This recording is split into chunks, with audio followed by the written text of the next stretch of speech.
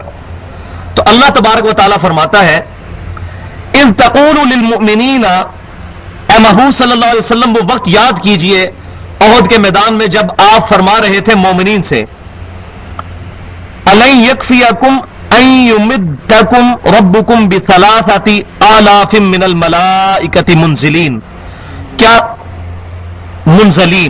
کیا تمہارے لیے یہ کافی نہیں ہے کہ تمہارا پروردگار 3000 فرشتوں کے ذریعے مدد فرمائے جو کہ اتارے جائیں تمہارے لیے؟ بلا، کیوں نہیں، اللہ تعالیٰ قادر ہے اس بات پر۔ ان تصبروا وتتقوا، اگر شرط یہ ہے کہ تم صبر اختیار کرو اور تقوی اختیار کرو، وَيَأْتُوكُمْ مِنْ فَوْرِهِمْ هَذَا يُمْدِدْكُمْ رَبُّكُمْ بِخَمْسَةٍ آلَافٍ مِنَ الْمَلَائِكَةِ مُصَوِّمِينَ، اگر تم صبر کی روش اور تقوی کی روش اختیار کرو گے تو اللہ تعالیٰ کفار کے مقابلے پر تیزی سے اس وقت مدد کرے گا تمہاری 5000 فرشتوں کے ذریعے جو نشان لگے ہوئے ہوں گے، یعنی وردیوں میں وہ پورے آئیں گے، پورے پروٹوکول کے ساتھ فوجی اللہ کی طرف سے اتریں گے۔ لیکن ساتھ ہی اللہ تعالیٰ نے عقیدہ بھی کلیئر کر دیا ہے، جہاں کہیں بھی مسبب الاسباب سے اسباب کی طرف کسی کا جھکاؤ ہونے لگے، اللہ تعالیٰ فوراً اپنی توحید کی حفاظت فرماتا ہے۔ وما جعلہ اللہ الا بشرا لکم، یہ اللہ تعالیٰ نے جو فرشتے تمہارے لیے اتارے تو صرف تمہاری دل کی تسلی اور خوشخبری کے لیے، وَلِتَطْمَئِنَّ قُلُوبُكُمْ، تاکہ تمہارے دل اطمینان پکڑے بھی اس کے ساتھ۔ لیکن اصل بات کیا ہے؟ وَمَن نَّصْرُ إِلَّا مِنْ عِنْدِ اللَّهِ، مدد تو نہیں ہے مگر صرف اللہ ہی کی طرف سے۔ اللہ تعالیٰ فرشتوں کا محتاج نہیں ہے، فرشتے بھی تو اللہ کے حکم سے ہی کریں گے۔ امر کن جو پیچھے ڈیوائن سپارک ہے، کن فیکون، وہ تو اللہ ہی کا ہوگا۔ تو اللہ تعالیٰ فرما رہا ہے یہ انسان کی عادت ہے کہ وہ ظاہری اسباب کے اوپر جاتا ہے، مدد تو اللہ ہی کی ہے۔ تو یہاں یہ عقیدہ بھی کلیئر کر لیں کہ اہل سنت کا یہ اجماعی عقیدہ ہے کہ اللہ تبارک و تعالی اپنے فرشتوں کے ذریعے، ہواؤں کے ذریعے، ظاہری اسباب کے ذریعے، کسی بھی اور ذریعے سے مسلمانوں کی مدد فرماتا ہے، بلکہ پوری انسانیت کا فرماتا ہے۔ سورج اس وقت زمین پر زندگی کا سب سے بڑا سورس ہے۔ پچھلے 15 بلین ایئر سے، 15 ارب سال سے سورج ہر سیکنڈ میں 50 کروڑ ایٹامک بم کے برابر انرجی ریلیز کر رہا ہے، جس کی وجہ سے ہماری زمین کا سارا سسٹم چل رہا ہے۔ پودے سورج کی روشنی سے خوراک بناتے ہیں فوٹوسنتھسس کے ذریعے، پودوں کی خوراک ہم کھاتے ہیں۔ پورے کا پورا زمین کا سسٹم، سمندروں سے پانی کا ویپوریٹ ہونا اور گلیشیئرز کی شکل میں پانی کا وہاں سٹور ہونا، پھر سورج کی روشنی سے اس کا پگھل کر زمین پر پانی کا، دریاؤں کا چلنا، نیچے سے زمین کے اندر سوتوں میں پانی کا چلنا، یہ سارے کا سارا سسٹم اللہ تعالیٰ نے سورج کو اس کا ذریعہ بنایا پوری انسانیت کے لیے۔ لیکن سورج کو ہم پکار نہیں سکتے، اگرچہ سورج ہمارا مشکل کشا ہے اللہ تعالیٰ کے اذن سے، لیکن سورج کو پکاریں گے مشرک ہو جائیں گے۔ ایاک نعبد و ایاک نستعین، اے اللہ صرف تیری عبادت کرتے ہیں اور غائب میں مدد صرف تجھی سے مانگتے ہیں۔ اپروپریٹ ٹرانسلیشن ایاک نستعین کی ہے، اللہ دعا تجھ سے کرتے ہیں۔ ظاہری اسباب تو آپ کر سکتے ہیں، سورج کی روشنی میں کپڑے خشک کریں، کر سکتے ہیں، اسباب اختیار کر سکتے ہیں، لیکن سورج نہ نکل رہا ہو تو اللہ سے دعا کریں گے، سورج نکل رہا ہو اور بارش نہ ہو رہی ہو تو اللہ سے دعا کریں گے۔ اللہ تعالیٰ فرشتوں کو بھیجے، فرشتوں کے ذریعے بادل بھیجے، ہواؤں کے ذریعے بھیجے، پکارنا اللہ کو ہے۔ لہذا جنید جمشید صاحب کی یہ نعت کا یہ فکرہ جو ہے یہ شرکیہ ہے کہ فرشتوں یہ پیغام دے دو کہ خادم تمہارا سعید آ رہا ہے۔ ہم فرشتوں کو پکار نہیں سکتے، کسی بھی ہستی کو اللہ کے علاوہ غائب میں پکاریں گے یہ شرک ہو جائے گا۔ تب ظلم کی انتہا ہے کہ یہ لوگ کہتے ہیں نبی صلی اللہ علیہ وسلم کو پکارنا شرک ہے، تو فرشتوں کو پکارنا توحید ہے؟ یہ کیسی توحید ہے؟ وہ جی بہت بڑے مفتی صاحب ہیں، مفتی صحیح صاحب انہوں نے لکھی ہے، تو تو بھائی مفتی صاحب کی قبر میں تو نہیں ہم نے جانا، ہم نے تو اپنی قبر میں جانا ہے. تو یہ جو نظریاتی طور پر کسی چیز کے ساتھ سٹک ہو کے اپنا عقیدہ برباد کر لینا، یہ اپنا ہی نقصان کریں گے. تو اللہ تبارک و تعالی نے کلیئر کٹ مسلمانوں کو اس چیز کی ترغیب دلائی ہے کہ غائب میں مدد کے لیے صرف اللہ ہی کو پکارنا ہے. آگے ہو کے کلوز ہو کے بیٹھ جائیں بھائی، تھوڑا آگے کلوز ہو کے. یہ محفل کے آداب ہیں، جب کوئی دیکھ رہے ہیں بھائی نئے آ رہے ہیں تو آپ خود جگہ دے دیے، مجھے نہ بولنے کی ضرورت پڑا کرے، سارے سمجھدار ہیں آپ. آگے ہو جائیں اور قریب ہو، ادھر سے بھی قریب ہو. پکارنا اللہ کو ہے، اللہ تعالیٰ جسے مرضی بھیجے. اللہ کے علاوہ کسی اور ہستی کو غائب میں پکارنا خالصتاً شرک اور ناقابل معافی گناہ ہے. شرک is the most sensitive issue in the sight of Allah. Allah کے حضور سب سے حساس معاملہ شرک کا ہے. اللہ تمام گناہوں کو معاف کر سکتا ہے، شرک کو معاف نہیں کرے گا، اللہ بھی نہیں معاف کرے گا. یہ قرآن پاک میں کیٹاگوریکل مینشن ہے، ان اللہ لا یغفر ان یشرک بہ ویغفر ما دون ذلک لمن یشاء. بے شک اللہ اس گناہ کو کبھی معاف نہیں کرے گا کہ کوئی شخص اللہ کے ساتھ شرک کی حالت میں دنیا سے گیا. دنیا میں معاف کر دے گا اگر کسی نے توبہ کر لی، آخرت میں اس کے علاوہ جتنے گناہ ہیں اگر چاہے گا تو معاف کر دے گا. وہ بھی اوپن لائسنس نہیں ہے. اللہ تعالیٰ شرک کے علاوہ بھی کسی گناہ پر پرماننٹ گرفت کر سکتا ہے. تو غائب میں کسی اور ہستی کو پکارنا یہ شرک ہے. البتہ اللہ کو پکارا جائے گا، اللہ مدد کے لیے فرشتے بھیجے، تو اس کی بہت مثال موجود ہے. صحیح بخاری میں کتاب الوکالہ چیپٹر میں انٹرنیشنل نمبرنگ کے مطابق 2311 نمبر حدیث ہے. نبی صلی اللہ علیہ وسلم نے اس بات کو انڈورس کیا کہ جو شخص رات کو سونے سے پہلے آیت الکرسی پڑھ لے، ایک فرشتہ اللہ تعالیٰ کی طرف سے اس پہ مامور ہو جاتا ہے جو پوری رات اس کی حفاظت کرتا ہے اور وہ شیطان کو اس شخص کے قریب نہیں آنے دیتا. لیکن آیت الکرسی پڑھ کے پکارا تو اللہ کو نا، فرشتے کو تو نہیں پکارا. صحابہ کرام علیہم رضوان نبی صلی اللہ علیہ وسلم کی مبارک زندگی میں بھی نبی صلی اللہ علیہ وسلم کو پکارا نہیں کرتے تھے. الحمدللہ میں اس پہ کوئی تکبر نہیں کرتا، لیکن اس سے پہلے میرے علم میں نہیں ہے، میں نے کافی کتابیں پڑھی ہیں کہ کسی شخص نے غیر اللہ کو پکارنے پہ یہ حدیث پیش کی ہو جو میں نے صحیح بخاری اور مسلم سے 2 حدیثیں پیش کی ہیں اپنے ریسرچ پیپر دعا صرف اللہ ہی سے. صحیح بخاری کے اندر کتاب المغازی چیپٹر میں سیدنا عاصم بن ثابت رضی اللہ تعالیٰ عنہ کے بارے میں آتا ہے. ان کو نبی صلی اللہ علیہ وسلم نے 10 بندوں کا لشکر بنا کے جاسوسی کے لیے روانہ کیا. تو راستے میں کفار نے ان پر حملہ کر دیا 100 تیر اندازوں نے اور مسلمانوں کو شہید کرنا شروع کر دیا. جب وہ مسلمان شہید ہونے لگے تو سیدنا عاصم رضی اللہ تعالیٰ عنہ نے شہید ہوتے وقت دعا کیا کی؟ اللہم اخبرنا عنا نبیک صلی اللہ علیہ وسلم، اے اللہ ہمارے نبی کو ہماری حال کی خبر کر دے. آپ صلی اللہ علیہ وسلم مدینہ شریف میں تھے، آپ صلی اللہ علیہ وسلم دنیا میں موجود ہیں، لیکن صحابہ کرام کا عقیدہ کتنا زبردست تھا. ایاک نستعین، انہوں نے یہ نہیں کہا یا رسول اللہ آپ ہمیں دیکھ لیں، کہا اے اللہ ہمارے نبی کو ہمارے حال کی خبر کر دے. اور دوسری حدیث صحیح مسلم میں، یہ حدیث بھی صحیح مسلم میں بھی موجود ہے.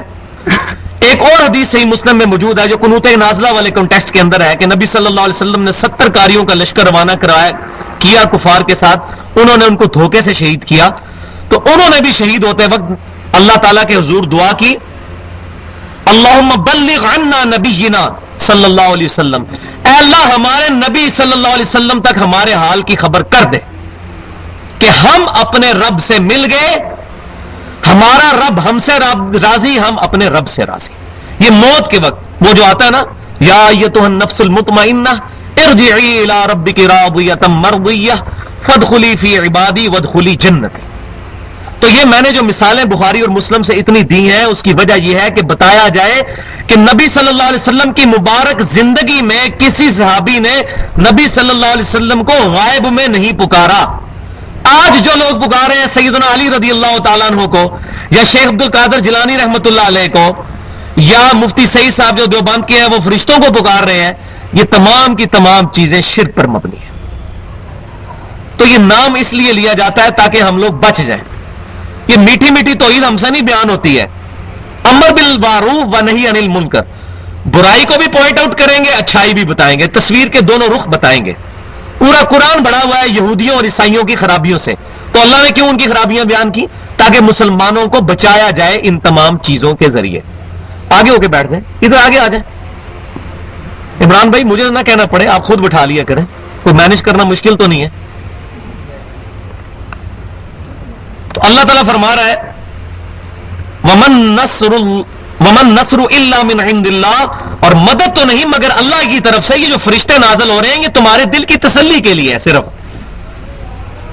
العزیز الحکیم، جو اللہ تعالیٰ غالب ہے، حکمت والا ہے، یعنی وہ غالب ہے اس بات پر کہ فرشتوں کے بغیر تمہاری مدد کرے، اور الحکیم ہے، اس کی حکمت کا تقاضا یہ ہے کہ وہ فرشتوں کو اختیار کرتا ہے. ادروائز اللہ تعالیٰ پابند کوئی نہیں فرشتوں کا.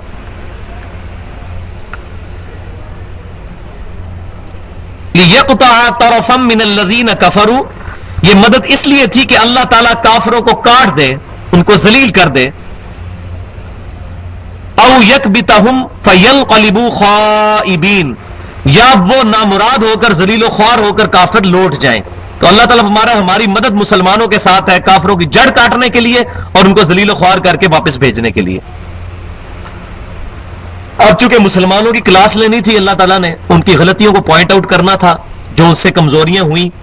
اور اللہ تعالیٰ ایک شفیق استاد ہے، اور شفیق استاد کا تقاضا یہ ہے کہ وہ غلطیوں کو پوائنٹ آؤٹ کرے تاکہ مسلمانوں کی جو مستقبل کی فتوحات تھیں، اس وقت کی سپر پاورز تھیں، سلطنت روما سے ٹکرانا تھا اور ایران کے ساتھ ٹکرانا تھا، تو اگر ان کا ڈسپلن غزوہ احد میں ہی لوز ہو گیا تو نبی صلی اللہ علیہ وسلم کی وفات کے بعد جو بڑی فتوحات ہونی تھی ان میں اگر اپنا ڈسپلن لوز کر دیتے جنگ یرموک کے اندر، یا اس کے اندر اس کے بعد جو اس کے ساتھ جو جنگ ہوئی تھی مسلمہ کذاب کے ساتھ جو جنگ ہوئی، ان تمام جنگوں کے اندر مسلمان اپنا ڈسپلن لوز کر دیتے تو مسلمان کی فتوحات کا سلسلہ رک جاتا مسلمانوں کی.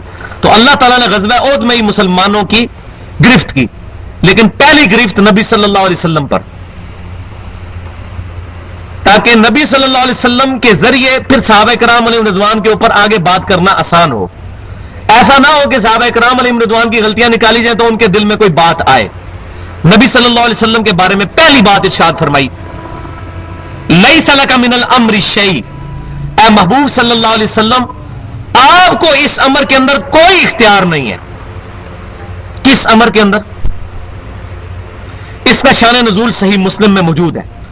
نبی صلی اللہ علیہ وسلم کو غزوہ احد کے اندر کفار کی طرف سے جب تکلیف پہنچی، آپ پر حملہ ہوا، تو آپ کا جو خود مبارک آپ نے پہنا ہوا تھا سر پہ، وہ جو ٹوپی ہوتی ہے، اس کے دندانے آپ صلی اللہ علیہ وسلم کی گال مبارک میں گھس گئے، اس کی وجہ سے آپ کے 4 دانت شہید ہو گئے. اتنا خون نکلا کہ آپ صلی اللہ علیہ وسلم بے ہوش ہو گئے.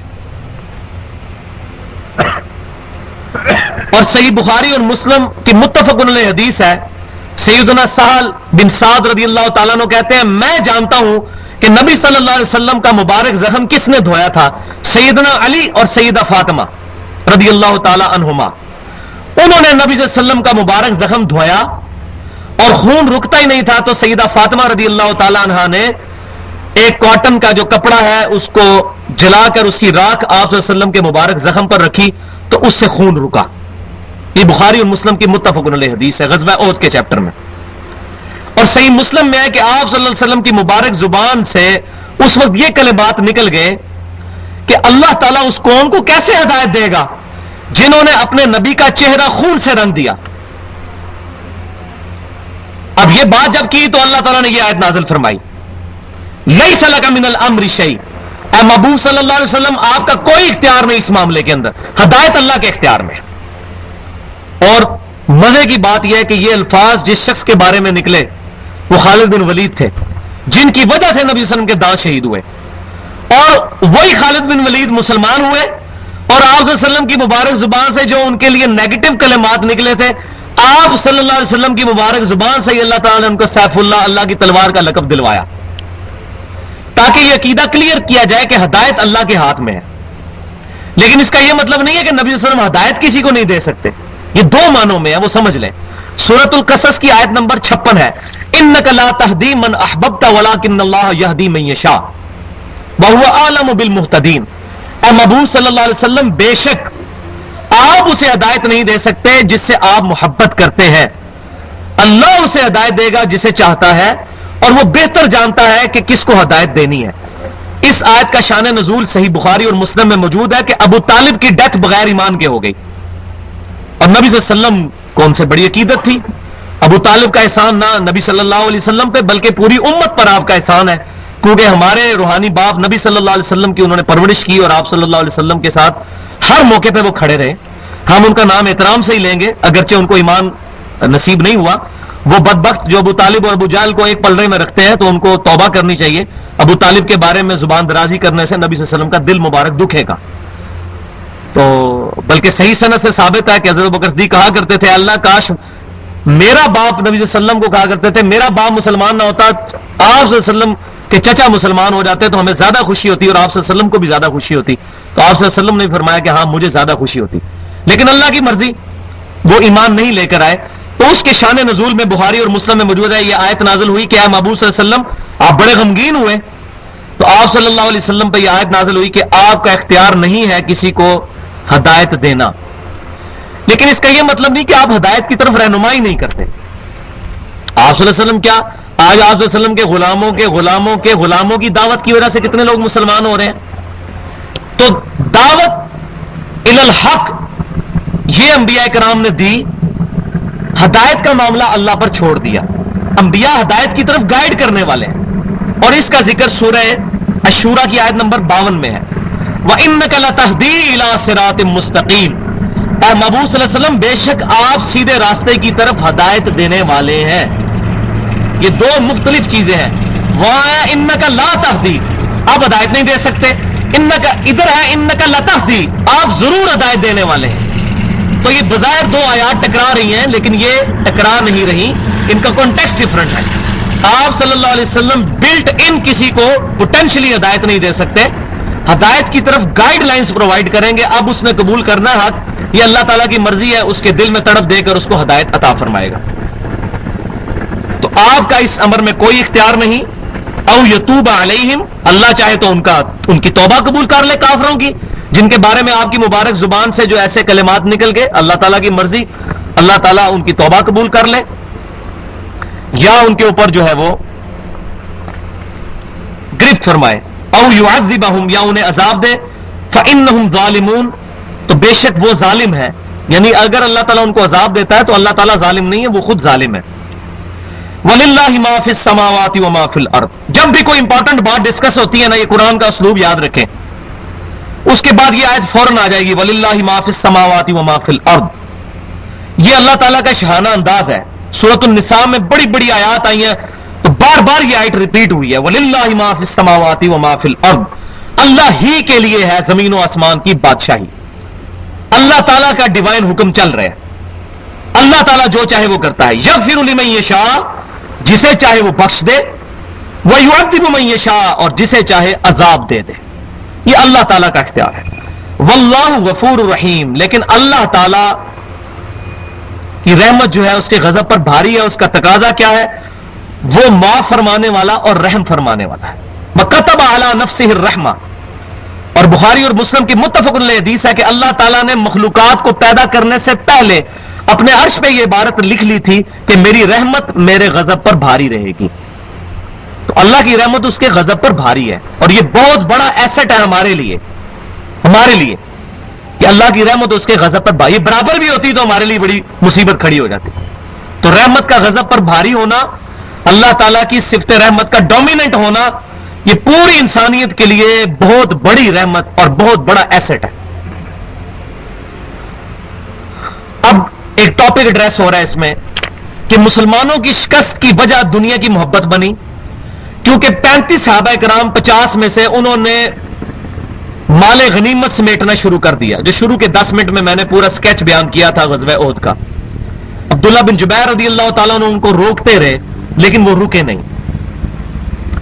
وہ دنیا کے مال کی محبت ان کے اندر آئی, اور دنیا کے مال کی محبت کا پھر سمم بومم, اس کا ایپیکس یہ ہے کہ سود کے اندر بندہ انوالو ہو جاتا ہے.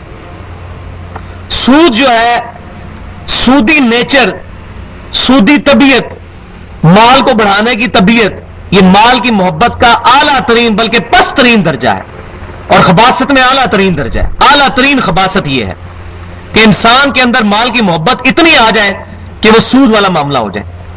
تو سود کی آیات 3 دفعہ مختلف انداز سے نازل ہوئی. پہلے سورہ روم مکی صورت میں سود کی ممانعت آئی, اس کے بعد سورہ آل عمران کی یہ آیت نمبر 130, اس کے بعد یہ والی ممانعت ہے, اور اس کا فائنل حکم وہ ہے جو سورۃ البقرہ کے اندر پورا رکوع ہے, آیت نمبر 274 سے 281 تک 28 نمبر رکوع.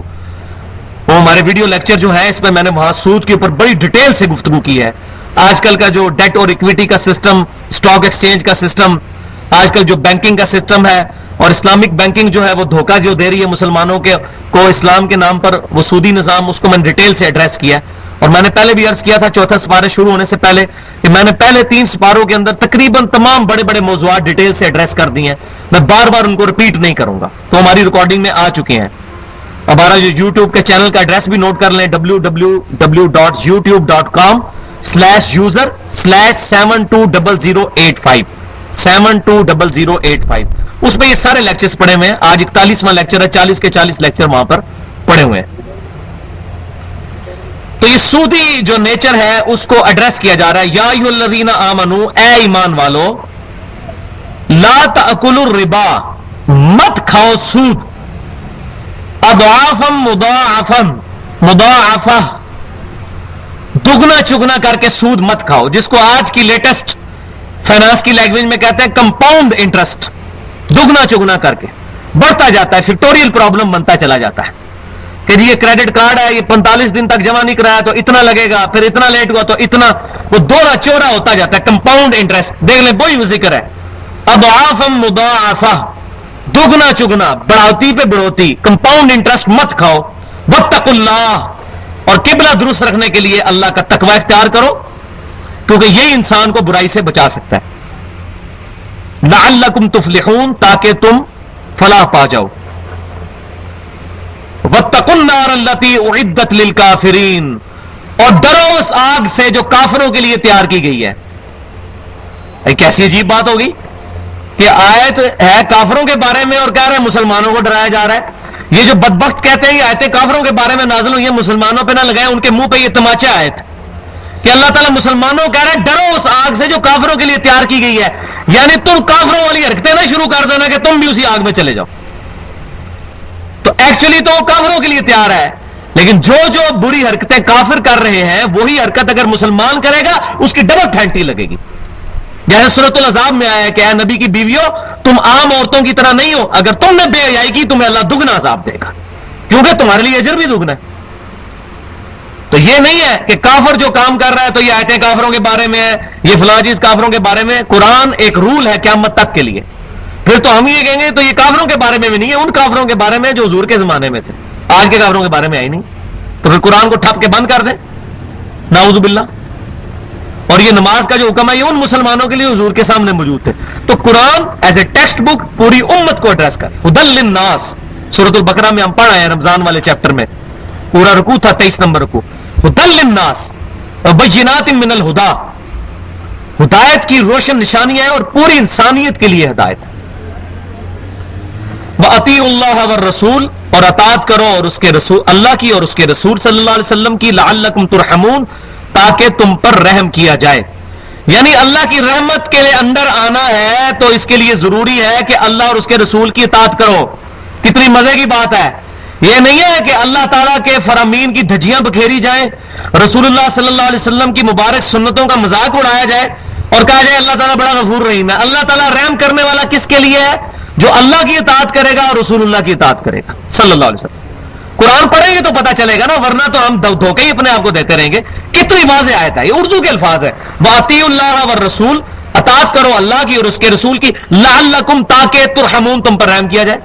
یعنی اللہ کی رحمت اس پر ہوگی جو اطاعت کرے گا اللہ اور اس کے رسول کا صلی اللہ علیہ وسلم. دنیا میں بھی یہ اصول ہے, بادشاہ اپنے جو غلام ہیں انہیں کو نوازتے, اپنے نافرمانوں کو تو کوئی نہیں کہتا کہ ہاں جی آپ نے نافرمانی کی ہے تو آپ کو اتنا انعام دیا جاتا ہے. کوئی بیوقوف بادشاہ بھی ایسا نہیں کرے گا. اور اللہ تعالیٰ احکم الحاکمین, الیس اللہ باحکم الحاکمین, اللہ حاکموں کا بھی حاکم ہے. وہ یہ کرے گا کہ اپنے نافرمان بندوں کو جو ہے وہ عیاشیاں کرے گا. ہاں دنیا میں بظاہر کروا دے, لیکن آخرت صرف پرہیزگار ہو. والآخرۃ عند ربک للمتقین, سورہ دخان کے اندر آتا ہے، اور آخرت تمہارے رب کے لیے پاس صرف پرہیزگاروں کے لیے. وَسَارِعُوا إِلَى مَغْفِرَةٍ مِّن رَبِّكُمْ، بھاگو اپنے رب کی مغفرت کی طرف. وَجَنَّةٍ عَرْضُهَا السَّمَاوَاتُ وَالْأَرْضُ، اس جنت کی طرف لپکو. دوڑو مسلمانوں، انٹرسٹ پیدا کرو اس جنت کا جس کی چوڑائی زمین و آسمان کی وسعت کی طرح ہے، اس کی چوڑائی کی طرح ہے. اعدت للمتقین، جو تیار کی گئی ہے پرہیزگاروں کے لیے. پرہیزگار کون ہوں گے؟ تقوی والے کون ہوں گے؟ میں نے اس کی سمپلسٹ ڈیفینیشن بتائی تھی، لا حول ولا قوت الا باللہ. نہیں ہے برائی سے بچنے کی ہمت مگر اللہ کی طرف سے، اور نیکیوں پر استقامت مگر اللہ کی طرف سے. تو نیکیوں پر استقامت اختیار کرنا، برائی سے بچنا، یہ چیز ہے جو انسان کو متقی اور پرہیزگار بناتی ہے. اللہ کا ڈر والا بندہ وہی ہوگا جو اللہ کے ڈر کی وجہ سے گناہوں سے بچ جائے اور نیکیوں پر استقامت اختیار کرے. متقین کی پہچان کیا ہے؟ الذین ينفقون فی السراء والضراء. یہ ذرا دیکھ لیں اس میں، اس آئینے میں میں بھی اپنی شکل دیکھتا ہوں، ہم سب اپنی شکل دیکھیں. یہاں جتنے 100 کے قریب لوگ بیٹھے ہوئے ہیں، اپنی شکل دیکھ لیں کہ ہم کیا متقی ہیں. کون لوگ ہیں متقی؟ الذین ينفقون فی السراء والضراء، وہ پرہیزگار ہیں جو اللہ کی راہ میں مال خرچ کرتے ہیں، خوشحالی کی حالت میں بھی اور تنگ دستی میں بھی. والکاظمین الغیظ، اور اپنے غصے کو ضبط کر جاتے ہیں.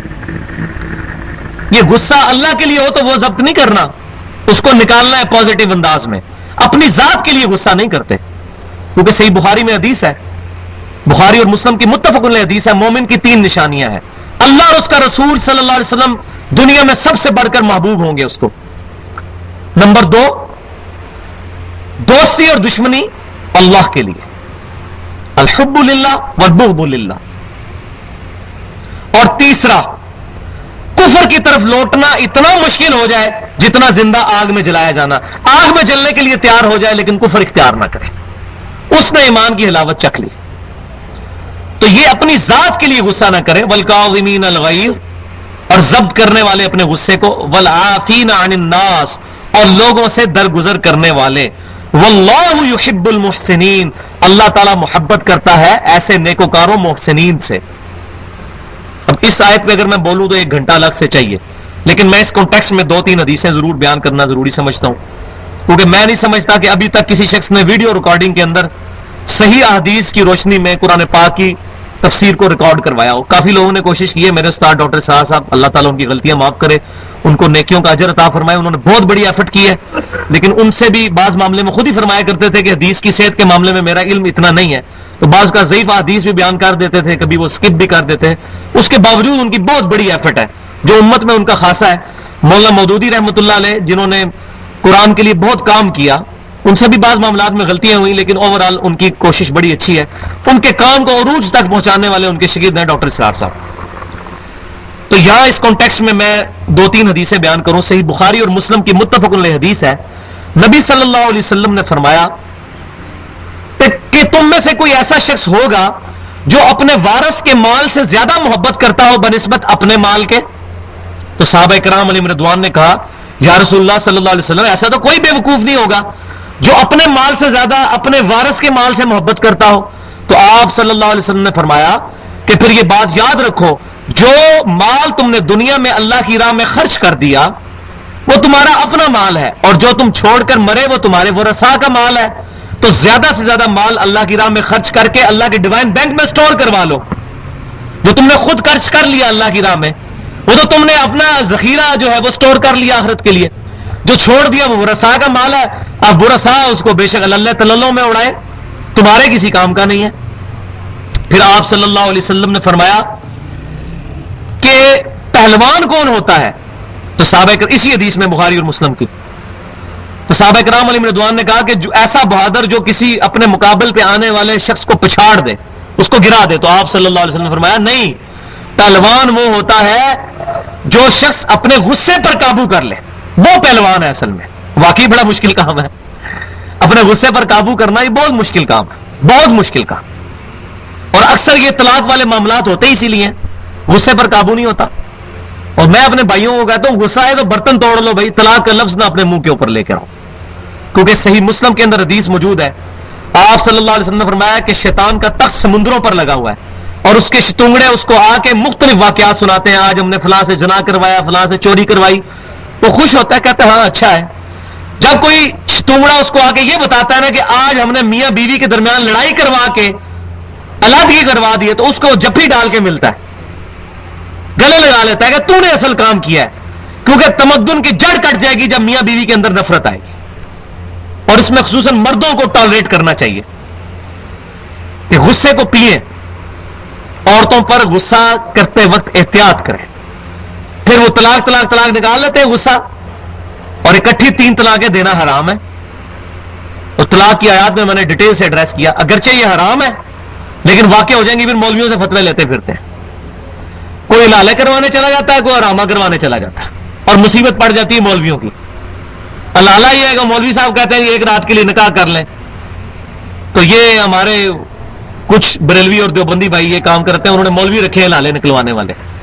اور کچھ اہل حدیثوں کے اندر ایسے مولوی ہیں کہ جو فتوے آرامے کے دینے کے لیے تیار بیٹھے ہوئے ہیں کہ 3 طلاق بے شک 100 بھی 2 ایک ہی ہوگی. تو یہ اجتہادی غلطی ہے. اہل حدیث میں سب کی نہیں میں بات کر رہا ہوں, ان میں علماء حق بھی ہیں جو اس معاملے کو نہیں سمجھتے. صحابہ کرام کا اجماع ہے, میں نے ڈیٹیل سے ایڈریس کیا ہے مسئلہ طلاق والا جو سورۃ البقرہ کا پورشن آیا تھا, بڑی ڈیٹیل سے ایڈریس کیا ہے. تو میں یہاں ایڈریس اس لیے ضروری سمجھ رہا ہوں کہ غصے کی جو سب سے بڑی نقصان دہ جو شکل ہے وہ طلاق ہے. جامع ترمذی ابو داؤد ابن ماجہ کے اندر حدیث ہے, نبی صلی اللہ علیہ وسلم نے فرمایا اللہ کو حلال چیزوں میں سب سے زیادہ ناپسند طلاق ہے. حلال ہے لیکن ناپسند ہے. مسلمان کی زبان کے اوپر نہیں طلاق آنی چاہیے. تو یہ مولوی جو نکاح پڑھاتے ہیں اس وقت مولوی کی ذمہ داری ہے, یہ جو کلمے سنتے پھرتے ہیں جو ثابت ہی کوئی نہیں ہے, اس کی بجائے طلاق کے مسائل بتانے چاہیے کہ یہ زبان پہ اپنے الفاظ نہیں لے کے آنے, اور طلاق دینے کا سنت طریقہ بتانا چاہیے. 1 طلاق اور پھر 3 طہر کے بعد دوسری, پھر 3 طہر کے بعد. تو 3 طہر تو پہلے 3 طہر کیا 3 دن کیا 3 گھنٹے گزرتے ہیں تو اپنی غلطی کا احساس ہو جاتا ہے. تو اسلام کی کتنی حکمت ہے کہ کٹھی 3 طلاقیں دے ہی نہیں سکتے آپ. 1 طلاق دے پھر 3 مہینے کے بعد دوسری طلاق. تو یہ اسلام کی حکمتیں ہیں. اور دوسری حدیث صحیح مسلم میں, یہ بہت زبردست حدیث ہے, اور میں سمجھتا ہوں اسلام کی جامعیت کے اعتبار سے امام مسلم نے جو کتاب البر والصلہ چیپٹر باندھا ہے 3 جلد کے اندر, یہ میں سمجھتا ہوں اتنی بڑی ایفرٹ ہے امام مسلم کا. یہ جو چیپٹر ہے امام نبوی نے باندھا ہے, لیکن وہ حدیثیں تو امام مسلم لے کے ہیں صحیح مسلم میں. اس میں ایسی ایسی حدیثیں ہیں کہ ایک حدیث پہ پوری کتاب لکھی جا سکتی ہے. تو صحیح مسلم میں یہ حدیث موجود ہے. نبی صلی اللہ علیہ وسلم نے صحابہ کرام علیہ رضوان سے پوچھا کہ جانتے ہو کہ مفلس کون ہے؟ تو صحابہ کرام نے عرض کیا اللہ کے رسول صلی اللہ علیہ وسلم, ہم تو مفلس اور غریب اس کو سمجھتے ہیں کہ جس کے پاس درم و دینار نہ ہو. تو آپ صلی اللہ علیہ وسلم نے فرمایا نہیں, میری امت کا مفلس وہ ہے جو قیامت والے دن نماز, روزہ, زکات اور بڑے بڑے نیک اعمال لے کر آیا, لیکن اس حال میں آیا کہ اس نے دنیا میں کسی کو گالی دی تھی, یا کسی کا دل دکھایا تھا, یا کسی کو مارا تھا, یا کسی کو پیٹا تھا, یا کسی کا خون نکالا تھا, یا کسی پر جھوٹی تہمت لگائی تھی. اس حال میں وہ آئے گا, اور داڑھیاں پگڑیاں اس کے ساتھ ہوں گی, نمازیں, حج, روزے, زکات, رمضان کے عمرے ساتھ ہوں گے. اللہ تعالیٰ ان حقوق العباد کی خلاف ورزی کرنے کی وجہ سے جن لوگوں سے اس نے زیادتیاں کی ہوں گی اس کی نیکیاں لے کے ان لوگوں میں تقسیم کرنا شروع کر دے گا. بدلہ تو دلوانا ہے نا. اور جب اس کی نیکیاں ختم ہو جائیں گی پھر اللہ تعالیٰ فرمائے گا کہ اب جن لوگوں پر اس نے ظلم اور زیادتی کی, جن کو گالی دی, دل دکھایا, ان کے گناہ اس کے کھاتے میں ڈالے جائیں. اب گناہوں والا پلڑا اس کا بھاری ہونا شروع ہے, نیکیاں تو زیرو ہو گئیں, پھر اس کو اونا منہ کر کے دوزخ میں ڈال دیا جائے گا. نعوذ باللہ من ذالک ولیعوذ باللہ تعالی. نبی صلی اللہ علیہ وسلم آتے ہیں یہ ہوگا مخلص. تو یہ نمازوں اور پگڑیوں اور داڑھیوں پہ صرف توجہ نہ رکھیں, حقوق العباد کا معاملہ بہت سخت ہے. اور یہ صحیح مسلم میں حدیث ہے, وہ تاریخی کتاب سے, میں کسی صوفی کی کتاب سے نہیں پڑھ رہا کوئی روایت جس کی سند ہی کوئی نہیں ہوتی, یہ صحیح مسلم سے بیان کر رہا ہوں. تو واللہ یحب المحسنین, اللہ تعالیٰ محبت کرنے والا ہے جو احسان کی روش اختیار کریں. اور یہ میں ڈیٹیل پہلے بھی عرض کر چکا کہ ایمان کے 3 درجے ہیں. پہلا درجہ جو بینچ مارک ہے, باٹم لائن ہے, وہ ہے اسلام. اس کے بعد یہ ایمان کا سب سے لوسٹ درجہ ہے. اس کے بعد ایمان اور سب سے ایپیکس اس کی ہے احسان، جس کے بارے میں حدیث جبریل جو بخاری اور مسلم کی متفق حدیث ہے، صحیح مسلم میں پہلی حدیث ہے کتاب الایمان میں، کہ اللہ کی عبادت اس طرح کرو گویا کہ تم اپنے رب کو دیکھ رہے ہو، اگر یوں نہیں تو کم از کم یہ تصور کرو کہ تمہارا رب تمہیں دیکھ رہا ہے، یہ درجہ احسان۔ تو واللہ یحب المحسنین، اللہ تعالیٰ احسان کی روش اختیار کرنے والوں کو پسند فرماتا ہے، ان سے محبت کرتا ہے۔ اب محسنین کیا ہیں، ان کی تعریف بھی آگئی، والذین اذا فعلوا فاحشۃ او ظلموا انفسهم، وہ لوگ جب کہ کوئی برائی یا بے حیائی کا کام کر بیٹھتے ہیں۔ یہ احسان والے لوگوں کی روش کیا ہوتی ہے کہ جب کبھی ان سے غلطی سے کوئی گناہ سرزد ہو جائے، او ظلموا انفسهم، یا اپنی جان پر ظلم کر بیٹھیں، کوئی گناہ کر لیں، ذکر اللہ، فوراً اللہ کو یاد کرتے ہیں۔ کیا یاد کرتے ہیں؟ استغفر اللہ واتوب الیہ، یا اللہ معاف کرنا، فوراً اللہ کی طرف پلٹتے ہیں۔ یہ نہیں ہے کہ وہ فتوے لینے شروع کر دیتے ہیں کہ جی وہ مولوی تقی عثمانی صاحب نے جی وہ فتوا تو دے دیا ہے کہ سود کے اوپر یہ میزان بینک اور فلانا بینک اور ٹمکانا بینک، دیکھیں جی اتنے بڑے مفتی صاحب ہیں، وہ فتوے نہیں لیتے، اپنے دل سے پوچھیں۔ اور میں نے ایک ایسا ٹوٹکا دیا ہے جس سے سارے مولوی ختم ہو جائیں گے کہ اسلامک بینک سودی نظام پہ ہے یا نہیں ہے، یہ آپ غیر اسلامک بینک والوں سے پوچھیں، وہ ان کے کپڑے اتار کے رکھ دیں گے۔ ابیب بینک، لائٹ بینک والوں سے پوچھیں، کہ یہ عسکری بینک والوں سے پوچھیں کہ یہ جو اسلامک بینکنگ شروع کی ہوئی ہے میزان بینک نے اور فلانے بینک نے، یہ اسلامک ہے کہ نہیں، وہ آپ کو بتائیں گے کہ یہ اوپر سے لبادہ ہی اوڑا ہوا ہے۔ جو میں اکثر مثال دیتا ہوں کہ گدھے کے اوپر سفید اور کالی لکیریں لگا کے زیبرا تو نہیں بن جائے گا نا، یہ زیبرا مولویوں نے بنایا ہوا ہے، یہ زیبرا نہیں ہے، یہ ہے گدھا ہی ہے نیچے سے۔ تو یہ غیر اسلامک بینک والے آپ کو بتائیں گے، یہ تو کبھی نہیں بتائیں گے، وہاں تو داڑھی والے بیٹھے ہوئے ہیں، وہ تو 50-60 ہزار تنخواہ لے رہے ہیں، ان کا دماغ خراب ہے کہ آپ کو بتائیں گے یہ نان اسلامک بینکنگ ہے۔ ان کی تو روٹی لگی ہوئی ہے، جس طرح مولویوں کی روٹی دین کے ساتھ لگی ہے، مولوی ممبر رسول پہ کبھی صحیح بات نہیں کرے گا، کبھی دیوبندی بریلوی نہیں بتائے گا اپنی پبلک کو کہ بخاری اور مسلم میں نماز کا طریقہ کیا لکھا ہوا ہے، اہل حدیث کبھی نہیں بتائے گا کہ نبی صلی اللہ علیہ وسلم سے سوائے حج اور عمرے کے احرام کی حالت میں یا جب آپ کے پاس کپڑا نہیں تھا ننگے سر نماز پڑھنا ثابت ہی کوئی نہیں ہے، وہ کبھی نہیں بتائے گا، اس کو پتا ہے میری پبلک مجھے مارے گی، مولوی کمیٹی نکال دیں گے۔ تو یہ ساری طرف مسئلے ہیں، یہ دین ہائی جیک ہو چکا ہوا ہے مولویوں کے ہاتھوں، اور ہر مولوی تبلیغ کر رہا ہے، جی کوئی کہہ رہا ہے جی آپ اعلان کریں ہم بریلوی ہیں، آپ اعلان کریں ہم دیوبندی ہیں، آپ اعلان کریں ہم اہل حدیث ہیں، اور مسجدوں میں بھی لکھے اور مسلمانوں کو فرقوں میں بانٹنا شروع کر دیں، والعیاذ باللہ تعالی۔ اور قرآن میں کیٹاگوریکل آیا ان الذین فرقوا دینہم وکانوا شیعا لست منہم فی شیء، بے شک اے محبوب صلی اللہ علیہ وسلم جنہوں نے دین میں فرقے بنائے، اپنے آپ کو گروہوں میں بانٹ لیا، وہ آپ کا امتی نہیں ہو سکتا، آپ کے ساتھ اس کا کوئی تعلق نہیں، فرقہ باز کا نبی صلی اللہ علیہ وسلم سے کوئی تعلق نہیں ہے۔ سورۃ الانعام آیت نمبر 159۔ تو اللہ تعالیٰ فرما رہا ہے کہ جب ظلم کرتے ہیں اللہ کو فوراً یاد کرتے ہیں، واستغفروا لذنوبہم، اور اللہ تعالیٰ کے حضور اپنے گناہوں کی معافی مانگنے شروع ہو جاتے ہیں، فوراً کہتے ہیں اللہ معاف کر دینا، غلطی ہوگی۔ پھر اللہ تعالیٰ کیا فرماتا ہے، کتنا شانہ جملہ ہے، بڑا رکت والا، وَمَن يَغْفِرُ الذُّنُوبَ إِلَّا اللَّهُ، وہ کون بخشے گا اللہ کے علاوہ گناہوں کو، اللہ ہی کی طرف رجوع کرنا چاہیے۔ بخاری اور مسلم کی متفق علیہ حدیث ہے، نبی صلی اللہ علیہ وسلم روزانہ 70 سے لے کے 100 مرتبہ استغفر اللہ واتوب الیہ پڑھا کرتے تھے۔ آپ صلی اللہ علیہ وسلم بخشے بخشائے، معصوم عن الذنوب، اس کے باوجود امت کی تعلیم کے لیے ہمارے صبح شام کے اذکار میں بھی یہ ذکر شامل ہے، 100 دفعہ کم از کم استغفر اللہ واتوب۔ لیکن یہ خالی تسبیح نہیں کھینچنی ہے، اپنا دل بھی اس طرف ہو، اور وہ آگے آ بھی رہا ہے، یہ اتنی آسان نہیں ہے توبہ۔ وَلَمْ يُصِرُّوا عَلَى مَا فَعَلُوا وَهُمْ يَعْلَمُونَ، اپنے گناہ پر اصرار نہیں کرتے جو ان سے گناہ سرزد ہو گیا، یعنی بار بار نہیں کرتے کہ جی کر لیں گے پھر توبہ کر لیں گے، پھر کر لیں گے توبہ کر لیں گے، اصرار نہیں کرتے، پکی توبہ کرتے ہیں، توبۃ نصوحا۔ دیکھیں اللہ تعالیٰ کتنا پرفیکٹ استاد ہے، چور دروازہ نہیں کوئی چھوڑا، کوئی ادھر سے نکل جائے ادھر سے، دیکھ لیں بتا دیے توبہ بھی کون سی، یا ایھا الذین آمنوا توبوا الی اللہ توبۃ نصوحا، ایسی توبہ کرو جو آگے کو نصیحت ہو جائے، یہ نہیں ہے توبہ کر کے نکلو پھر وہی کام کرو، وہ توبہ تو ہے ہی نہیں ہے، وہ تو اللہ کے ساتھ دھوکہ بازی کرنے والی بات ہے، اور اللہ کے ساتھ کیا دھوکہ ہے، اپنے ساتھ دھوکہ کرنا ہے۔ تو اللہ تعالیٰ فرما رہے ہیں وَلَمْ يُصِرُّوا عَلَى مَا فَعَلُوا وَهُمْ يَعْلَمُونَ، اور وہ جانتے بھی ہیں، انسان کو پتا ہوتا ہے کیا کر رہا ہے دھوکہ بازی۔ یہ گناہ جب انسان سے کبھی سرزد ہوتا ہے، کسی بھی انسان سے، اس کو پتا ہوتا ہے میں غلط کام کر رہا ہوں، پھر توبہ کرتا کہتا ہے چلو پھر کر لوں گا، پھر توبہ کر لوں گا. تو ایسے بندوں کی کوئی توبہ نہیں ہے. توبہ وہ ہے، توبہ کی پرفیکٹ ڈیفینیشن یہ ہے کہ گزشتہ پر پشیماندگی اور آئندہ نہ کرنے کا پکا عہد کر کے اس کو پریکٹس کرنا شروع کر دینا. اس کی میں آپ کو پریکٹیکل مثال دیتا ہوں. اگر ہمیں موٹر وے پہ اوور سپیڈنگ کے اوپر 700 روپے جرمانہ ہو جائے اور آپ کی جیب میں 1000 روپیہ، تو آپ جب واپس پہ آپ آئیں گے موٹر وے پہ، آپ کا دماغ خراب نہیں ہوگا وہ اوور سپیڈ کریں؟ آپ کو پتا یہ پکڑ کے جو ہے وہ اندر کر دیں گے. تو توبہ پھر کریں گے صحیح والی، اور آپ کا علم میں وہم یعلمون بھی ہوں گے آپ، اور اصرار بھی نہیں کریں گے. آپ کو جب پتا ہوئے کمپیوٹر دیکھ رہا ہے سارا معاملہ، لیکن کمپیوٹر اتنی اہمیت بھی ہم نے اللہ کو دی ہوتی نا تو آج گناہ نہ کرتے. تو یہ ساری کی ساری چیزیں اس میں اپنی شکل ہمیں دیکھنی ہے. تو اللہ تعالیٰ فرماتا ہے اب ایسے لوگ جو پکی توبہ کرنے والے ہیں ان کا اجر کیا ہے؟ اولئک جزاؤہم مغفرۃ من ربکم، ایسے لوگوں کے لیے جزا ہے اپنے رب کے حضور، بدلہ ہے مغفرت کی صورت میں.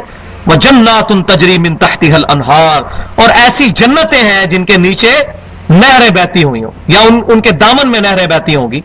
کوئی ایسی وادیاں ہو سکتی ہیں کہ وادیوں کے اوپر مکان ہو، ان کے درمیان سے نہریں بہ رہی ہوں.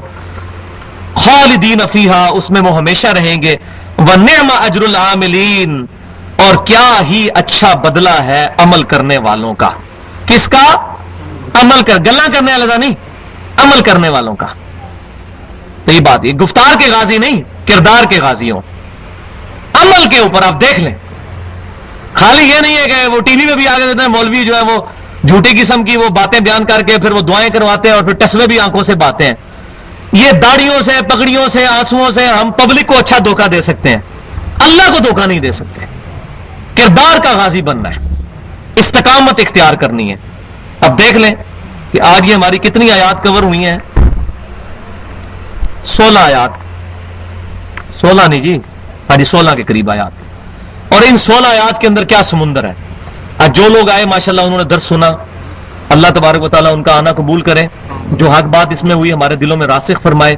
کوئی غلط بات میرے منہ سے نکل گئی تو ہمارے دلوں سے محو کر دے. سن نسائی میں حدیث ہے، امام کائنات صلی اللہ علیہ وسلم کی محبوبہ اما عائشہ رضی اللہ تعالیٰ عنہ فرماتی ہیں نبی صلی اللہ علیہ وسلم جب بھی کبھی کسی مجلس سے فارغ ہوتے یا نماز سے فارغ ہوتے تو یہی دعا پڑھتے، سبحانک اللہم وبحمدک اشہد ان لا الہ الا انت استغفرک واتوب الیک وما علینا الا البلاغ المبین.